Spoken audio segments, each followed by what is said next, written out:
Communion has got to be one of the weirdest, strangest things that our church does if you are a person who has no church or religious background.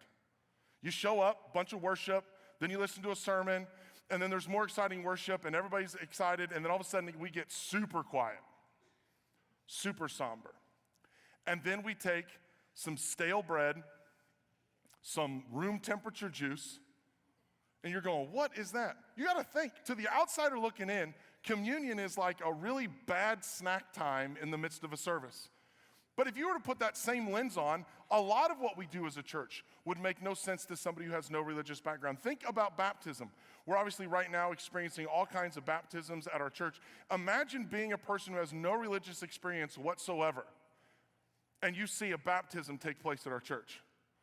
You just get done with the exciting worship, you get done with this weird communion thing, and then all of a sudden people walk down into the water and people start cheering.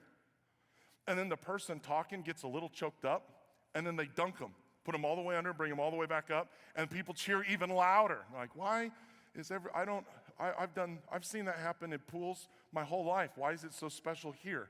Why are they doing it in front of everybody? And then after that, the person gets up on stage and they start talking to you to do the announcements, and they're a little teary-eyed, and they go, that moment right there, that was an answer to 1,000 prayers. And you're thinking, 1,000 prayers for someone to get dunked in front of a whole bunch of people? This makes no sense.